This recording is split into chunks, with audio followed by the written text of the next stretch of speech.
E aí, pessoal, tudo jóia? Professor Discursivos aqui do Estratégia. Prazer estar aqui para a gente falar sobre essa parte tão importante do seu concurso, que é a prova discursiva. Ficam os mesmos comentários que eu sempre faço, a importância que vocês treinem e que submetam o texto de vocês à avaliação de um examinador, tá? Como forma de identificar eventuais lacunas, tá bom?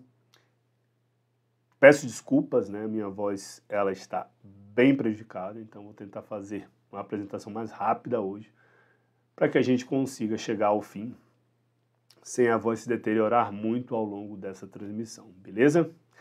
Gostaria de lembrá-los também que, especificamente em relação ao concurso do TJ São Paulo, eu fiz uma análise de edital, está disponível no YouTube, e nessa análise de edital eu dissequei as características da banca VUNESP, eu trouxe uma série de temas recentes da VUNESP, e eu explorei todas as possibilidades, ou as possibilidades que vocês vão poder, né, que vocês poderão encontrar no dia da sua prova, tá? Então, recomendo demais que vocês deem uma olhada nessa análise de edital, porque, além de analisar o edital, a gente trabalha as características da banca VUNESP, as formas que vocês podem abordar, considerando a especificidade da banca VUNESP na hora de apresentar os seus temas, beleza? Trouxe para vocês um tema aqui mega atual, né? Então, todos vocês ouviram o vídeo do Felcas, deve estar passando de 60 milhões de visualizações, nem sei mais, né? Mas tinha muita visualização, com certeza mais de 50 milhões. E se não viram, ouviram falar, tá? Então, um tema mega recente apresentado naquele formato VUNESP, né? Um dos formatos VUNESP, que trata, coloca o tema entre o ponto X e o ponto Y. Esses X e Y, eles podem ser convergentes, divergentes, complementares, um estar contido no outro, enfim, são múltiplas possibilidades e você, na hora da sua prova, tem que olhar com seus olhos de lince e identificar qual é a estratégia que você vai adotar, considerando os valores, considerando a tensão que foi colocada entre esses termos que eu acabei de mencionar. Tranquilo? Então, sem mais delongas, vamos começar. Bem,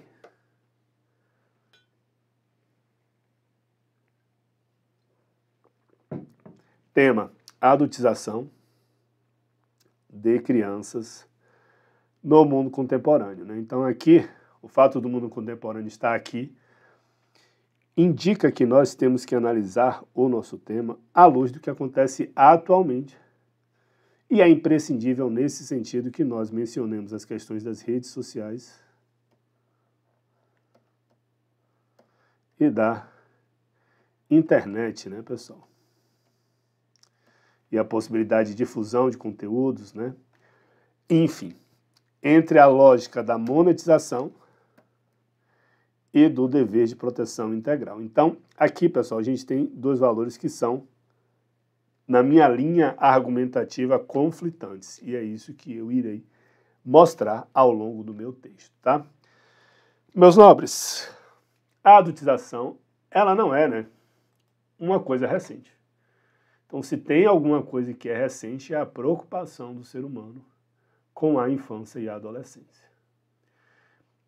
Nos tempos mais remotos e nos tempos mais recentes, e aí eu falo do início do século XX, a criança no campo era mão de obra, a criança na cidade era empregada em trabalhos engraxate, venda de produtos na rua, né?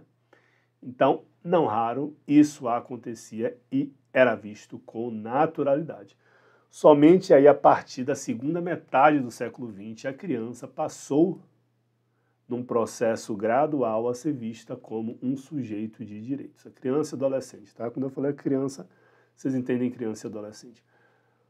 A ser vista como um sujeito de direitos. O arcabouço legal que visa a assegurar direitos das crianças é algo muito, muito, muito recente, como nós iremos ver. O ECA é da década de 90, né, que é aí a principal baliza que assegura direito às crianças. A gente tem a Convenção Universal dos Direitos das Crianças, que é de 1959, né? Então, somente a partir da segunda metade do século anterior que a criança passou a ser vista como um sujeito de direitos. Tá bom? Então, não é um tema novo, né? E quando eu falo adultização, tá aqui o conceito no slide, tá? Processo de expor crianças e adolescentes precocemente a responsabilidades. Aqui a gente pode falar do trabalho, por exemplo, comportamentos, que vestir crianças como se fossem adultas, conteúdos, né? E aí a gente fala daqueles programas que passavam domingo na década de 90, né? Ou mesmo padrões estéticos, e é importante que a gente mostre as redes sociais, que a gente pense nas redes sociais como uma definidora de padrões estéticos próprios da vida adulta, ou seja, antes da idade adequada. É tornar a criança adulta mais cedo. Meus amigos, esse processo de adultização, ele pode acontecer de forma natural ou de forma induzida, né? De uma forma natural, né, assim, natural que eu falo, não produzida por comportamentos de terceiros, a criança ela pode amadurecer mais rápido em virtude de circunstâncias da sua vida pessoal. Mas o que a gente está falando aqui é da adultização que é provocada por comportamentos, sejam elas manifestadas pela criança, sejam esses comportamentos estimulados pelos seus responsáveis, ou estimulados pelos seus responsáveis. É dessa adultização que nós estamos falando, tá? Não estamos falando do caso, por exemplo, da criança que perde os pais muito cedo. Essa criança ela vai amadurecer, mas não é desse tipo de adultização, né? Não é essa queima de etapas que são necessárias para a boa formação de um adulto funcional. Não são essas etapas, né? São essas etapas que não podem ser queimadas para a formação de um adulto funcional, tá? Então, é disso que nós estamos falando aqui. Quais são as formas, né? Quais são as manifestações da adultização na sociedade atual? O vídeo do Felca, como eu falei, falou muito, como eu mencionei, falou muito sobre a sexualidade precoce, mas a gente pode falar de moda, aparência, né? Então os influencers que ficam o dia todo ensinando maquiagem, né? As meninas novinhas lá, enfim, ensinando maquiagens para as outras, né? Redes sociais e influenciadores mirins. No vídeo do Felca traz aqueles mini empresários, né? Uma galerinha que está começando a viver agora e já começa com a pretensão de desconstruir tudo aquilo que foi feito, né? Questionar o papel da filosofia, né? Simplesmente descredibilizando Sócrates, Platão, Aristóteles. Então a galerinha que começou a viver agora, né? Tá descredibilizando a filosofia. Os caras que fundaram o pensamento filosófico ocidental, né, que a gente estuda até hoje, que trazem dilemas que até hoje a gente não consegue responder. Então, a gente viu lá no vídeo do Felca esses mini influenciadores, né, sob esse ponto de vista do empresário, né? E aqui a gente tem também a questão do trabalho infantil disfarçado no mundo digital, né? Então, uma coisa que a gente não tem, né, um aspecto que a gente ainda não tem uma regulamentação muito específica. Porque, veja, você pode falar, não, professor, a gente sempre, né, viu os atores mirins, né, as atrizes mirins. Positivo, mas o que existe hoje no ECA faz com que, para que essas profissões elas sejam exercidas, exista uma necessidade de autorização judicial, coisa que a gente não vê nas plataformas digitais, né? E aí a gente vai entrar no ponto do nosso próximo slide. O que é que muda atualmente? O que é que faz a adultização hoje ser diferente, ou ser mais crítica, ou ser mais preocupante do que a adultização que sempre aconteceu na história da humanidade? Vamos ver. Bem, né, eu coloquei aqui que não é algo novo, que sempre ocorreu. Falei aqui também sobre o arcabouço legal.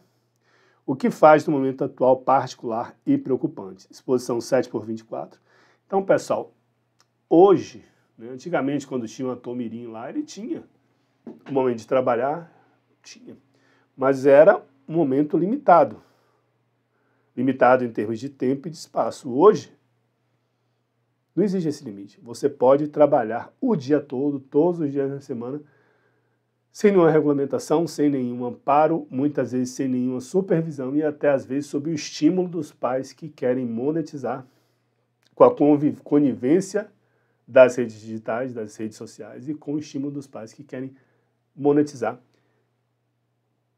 em cima, né? Monetizar em cima do conteúdo que essas crianças elas produzem, tá? Coloquei aqui também, né, como um aspecto particular dos nossos tempos. Criança como produtora de conteúdo, então hoje a criança ela produz conteúdo. Todos nós aqui somos potenciais produtores de conteúdo. Então a criança ela está imersa no mundo do trabalho desde muito cedo e no mundo, como eu falei, sem barreiras, tá? Antecipação da performatividade. Então, pessoal, veja, se para o adulto é difícil conviver com like, né, com essa lógica do like, do engajamento, das críticas, porque as pessoas não têm freio, as pessoas não têm limite na hora de descerem a lenha nos comentários de um vídeo que porventura elas não gostem, né? Então as pessoas não têm o mínimo pudor. Então, se para o adulto isso já é difícil, imagina para uma criança, que eventualmente pode, que está sendo vista por outras crianças e eventualmente pode ser criticada, sofrer bullying, né? Enfim, alguma coisa que ela vier a fazer venha a viralizar, né? Então na escola a pessoa não vai ter um segundo de sossego na vida dela. Então a gente tem aqui a antecipação da performatividade, né? Em que a criança ela precisa performar o tempo todo e ela precisa de uma certa blindagem para evitar que determinadas circunstâncias que ocorrem para quem está nesse meio venha a atingi-la, tá? A gente tem aqui os algoritmos para promover engajamento e a gente entra na responsabilidade das redes sociais com elementos que, em vez de diminuírem o alcance, banirem determinados conteúdos, eles fazem com que aquilo, muito pelo contrário, que aquilo ganhe uma outra dimensão, tá? Então, algo que deveria ser minimizado, muitas vezes é amplificado, tá? A gente tem aqui a lógica do sharing, que já foi tema de redação de vestibular, né? Share, dividir, parenting, paternagem, maternagem, enfim. Então, é a prática dos pais em divulgarem fotos dos filhos, o que enseja uma série de discussões, né? Discussões relativas ao direito da imagem e privacidade da criança, né? Entre a liberdade de expressão dos pais, entra na discussão sobre a possibilidade de uso daquelas fotos, daquelas informações para cometimento de crimes, entra na discussão da possibilidade do deepfake, né, pessoal? Que é aquela tecnologia que pega o rosto de alguém e coloca ali, embute um determinado discurso, fazendo com que todo mundo acredite que aquele discurso foi feito por aquela pessoa, né? Então, a prática do sharing, às vezes, conta aí, né? Às vezes ela é motivada por uma excelente intenção dos pais, mas muitas vezes esse tiro sai pela culatra, tá? E aí no final eu coloco que as redes sociais elas trouxeram uma série de possibilidades ainda não regulamentadas, beleza? Vamos tocar. Bem, papel da mídia, das plataformas digitais e da cultura do consumo, tá? Plataformas digitais operam com algoritmos que privilegiam conteúdos de alto engajamento. É o que a gente já falou e é o que a gente vê lá no vídeo do Felca relativa à erotização de determinados conteúdos, que atraem aí os predadores virtuais, né? Atraem aí os pedófilos. A rede social ela tem essa possibilidade de fazer com que as pessoas consigam se integrar, isso para o bem e para o mal. Infância vira moeda de monetização.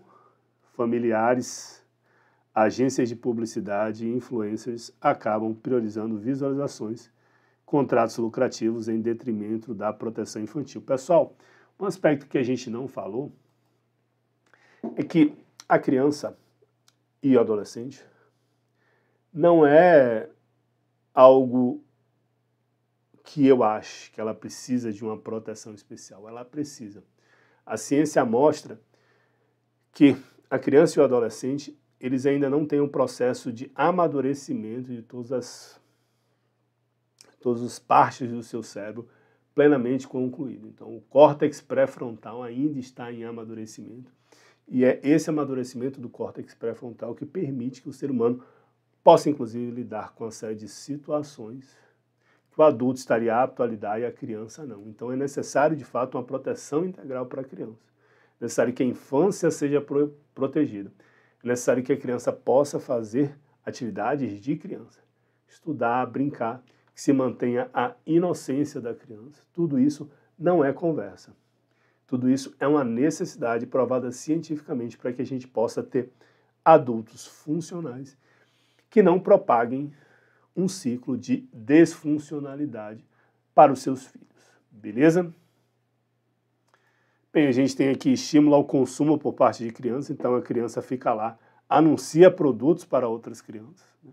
Então a criança já entra nessa lógica consumista, capitalista, em que a pessoa vale aquilo que ela consome, né? Implicações psicológicas, esse ponto aqui é importante, tá, pessoal? Ansiedade, depressão e baixa autoestima. Então todos os senhores sabem que o Instagram é uma rede potencialmente nociva à autoestima das pessoas, porque se vende uma realidade fabricada, uma realidade de alta performance dificilmente atingida por 99,99% das pessoas. Então, é um mundo de faz de conta. Muitas vezes as pessoas não têm a capacidade de distinguir que aquilo ali é uma realidade ficcional, é uma vida editada, é uma vida completa de filtros, dos fatos às pessoas. Então, para adolescentes, acaba sendo um potencial, uma rede, uma possibilidade de danos à autoestima da pessoa, porque ela entra naquela lógica de que a vida dos outros é interessante, que as pessoas são lindas, maravilhosas, saradas, e ela nem tanto, entendeu? Então, aí entra a questão da baixa autoestima também e dos danos à saúde mental das crianças e adolescentes. Bem, criatividade, empatia e autonomia emocional, coisas que a criança aprende brincando, a partir da interação com outras crianças, né? Então, você ali as crianças estarem interagindo, elas conseguem desenvolver uma série de habilidades que elas vão precisar no futuro. Dificuldade de se relacionar com seus pares, você ficou o dia todo gravando vídeo, né? Prejuízo no rendimento escolar, inclusive no vídeo dos influencers, Faria Lima, né, daqueles meninos que tem um grupo de investimento, eles falam que escola é perda de tempo. Né? Escola é perda de tempo. Os caras acabaram de chegar, estão falando que escola é perda de tempo. Né? Porque, assim, na lógica deles, a pessoa vale aquilo que ela tem na sua conta bancária, né? Então, sob esse ponto, ela vê o professor chegando ali com um carro popular e fala, não, não vale nada não, né? O valor do ser humano, ele se reduz, ele se resume à conta bancária na visão de algumas pessoas. Então, sob esse viés, realmente, né, as pessoas não têm por que se educarem, a escola é um lugar descredibilizado. Inclusive, eles falaram que estudar é perda de tempo, né? Escola é perda de tempo. Bem, vamos seguir. Contato com pedófilos, né? Que aí a coisa fica mais complicada, né? Isso. Bem, erotização distorce a compreensão de que a criança tem de temas afetivos e de gênero, que a criança tem de... Ah, pessoal, esse tema aqui é tratado no vídeo do Felca, em que aquela cultura da erotização, de as pessoas estarem desejando a criança o tempo todo e fazendo uma série de elogios, aquilo traz uma série de disfunções de relacionamento para a pessoa no futuro. E aí eu coloco aqui, achar normal relacionamentos pautados em aparência ou achar que precisa sexualizar-se para ser aceito, tá? Eu esqueci o nome da menina, tem tempo que eu vi, mas no caso dela, o vídeo mostra bastante essa questão da disfunção gerada pelo fato dela produzir esse material bastante erotizado com a anuência da sua genitora, beleza? Bem, a gente tem alguns projetos de lei e entrou também aqui a questão da responsabilização das plataformas, né, pessoal? Então, eu acho razoável acreditar que algum tipo de moderação deva ocorrer, né? E aí a gente pode discutir que tipo de regulamentação é essa, né? Mas, ou que tipo de regulamentação vai ser feita. Agora, não dá para acreditar que as plataformas não tenham nenhuma responsabilidade na medida em que elas promovem determinados conteúdos sabidamente nocivos à criança e à sociedade atual e futura, né? Então, acaba que o vídeo do Felca foi politizado, como tudo foi politizado, mas não se esqueçamos a questão de fundo, que reside na possibilidade de responsabilização das plataformas pelo conteúdo que não só elas divulgam, mas que elas estimulam. Tranquilo? Vamos embora. Vamos seguir. Pessoal, e aqui sugestão de repertório também. Tranquilo? Convenção das Nações Unidas sobre Direitos da Criança, 1989, que é o documento mais famoso mundialmente sobre os direitos das crianças. O ECA, que é de 1990. E o artigo 227 da Constituição, que traz o seguinte: é devido à família, sociedade do Estado, então é responsabilidade compartilhada, tripartite, assegurar à criança, ao adolescente, ao jovem, com absoluta prioridade, o direito à vida, à saúde, à alimentação, além de colocá-los a salvo de toda forma de negligência, discriminação, exploração, violência, crueldade e opressão. Então, isso já está incluído via emenda constitucional, essa emenda constitucional de 2010, na nossa Constituição, e ela fundou a doutrina, ela colocou um status constitucional, a doutrina da proteção integral e da prioridade absoluta da criança. Beleza? Meus amigos, em termos de repertório, eu acho que vocês são bem servidos. O assunto, ele é gigantesco, pode ser explorado sobre diversos vieses. Fizemos aqui a questão de trazer alguns pontos para a reflexão dos senhores, tranquilo? Agora vamos passar para a nossa proposta de solução. Qual o meu projeto de texto? Introdução, em que vai ter minha tese. Conclusão, em que eu vou recapitular aquilo que eu falei, eu não vou na linha de apresentar proposta de intervenção, é desnecessário, tá? Para a VUNESP. E os parágrafos de desenvolvimento, serão 2 parágrafos, cada um explorando um dos pontos que foi apresentado no nosso tema, que era a questão que é a questão da monetização e da proteção integral à criança. Então serão 2 parágrafos, cada um deles falando sobre um desses pontos que eu acabei de mencionar. Beleza? Vamos lá.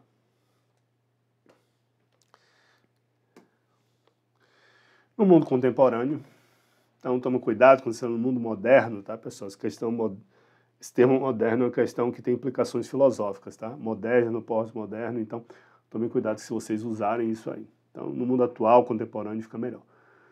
Marcado pela hiperconexão, a adultização, percebam que isso aqui é um neologismo, então tem que estar entre aspas. Inclusive, outro dia eu fiz recurso para a banca Sebrasp, e os neologismos não estavam entre aspas e tinham vários no texto. A banca, ela foi inclemente, tá? Então tomem cuidado com isso. De crianças tornou-se fenômeno preocupante. É uma frase aberta, genérica, que visa a introduzir a nossa introdução, tá? Esse processo em que comportamentos estéticos da vida adulta são antecipados na infância é impulsionado por interesses comerciais. E aí aqui eu já vou levando para o lado da monetização, que é o nosso tema, né? Nesse contexto, a lógica da monetização, que transforma a atenção em lucro, dentro do contexto da economia da atenção, né?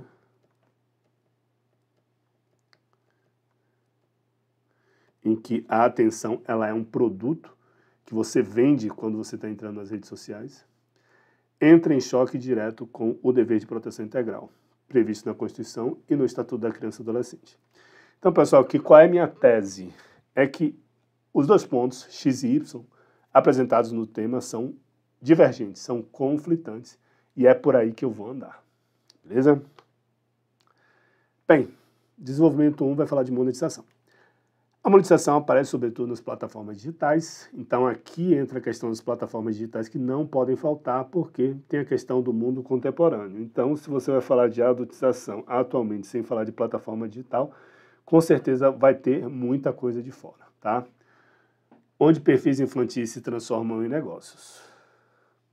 Para ampliar engajamento, algoritmos estimulam conteúdos chamativos.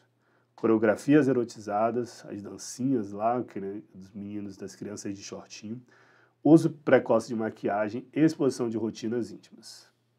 O que poderia ser encarado como diversão converte-se, em muitos casos, em trabalho infantil disfarçado, não regulado, não regulamentado, pois há expectativa de ganho, direção adulta e pressão por produtividade. Muitas vezes aquilo faz parte de um esquete, né, pessoal?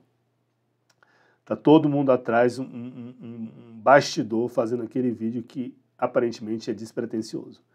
Nesse processo, brincar e a convivência com os pares cedem espaço à produção constante de vídeos. É aquele lance da lógica da produtividade 7x24, enquanto anunciantes e plataformas lucram com a audiência. As consequências são significativas. Crianças desenvolvem ansiedade, distorção de autoimagem e dificuldade de sociabilidade. Em outras palavras, a lógica da mercadológica converte a infância em ativo econômico, tratando o menor como objeto de espetáculo em vez de sujeito de direitos. Legal, né, pessoal? Vamos seguir. Em sentido oposto, a doutrina da proteção integral reconhece a criança como destinatária de prioridade absoluta. Esse princípio, no entanto, exige concretização prática e compartilhada entre família, escola, empresas e Estado. Aos responsáveis cabe limitar a exposição e cultivar experiências próprias da infância. Às escolas compete educar para a mídia e preservar espaços de convivência saudável. Então, pessoal, olha só, aqui eu estou entrando numa enumeração, estou separando os termos dessa enumeração por pontos e vírgulas, né? Ao setor privado, especialmente plataformas digitais, incumbe adotar mecanismos de verificação etária, barrar publicidade abusiva e submeter atividades remuneradas à autorização judicial. Já o Estado deve atualizar a legislação para a realidade digital, fiscalizar práticas abusivas e priorizar políticas públicas que assegurem o desenvolvimento integral. Tais medidas evidenciam que a monetização só pode coexistir com a infância se subordinada às salvaguardas jurídicas e éticas, pois, sem isso, choca-se frontalmente com o dever de proteger. Então, mostra aqui que é algo que conflita. Assim, deve-se escolher entre o lucro fácil e a preservação da infância. Se a monetização premia a imitação adulta, a proteção integral devolve às crianças o tempo de brincar e aprender sem plateia. Reordenar incentivos e responsabilizar quem explora são passos indispensáveis para que a economia da atenção se submeta ao interesse superior da criança e garanta que a infância seja reconhecida como etapa única, essencial para uma sociedade mais justa e humana. Meus amigos, muito obrigado por ficarem até aqui, espero que vocês tenham gostado. Se não cair agora, vai cair daqui a pouco, então isso é tema certo, é só questão de tempo. Beleza? Qualquer dúvida, podem entrar em contato comigo, prof.marcio.damasceno, lá por meio do meu Instagram. Tá certo? Estamos juntos até o final. Podem contar comigo. Beleza? Nos vemos na próxima. Forte abraço.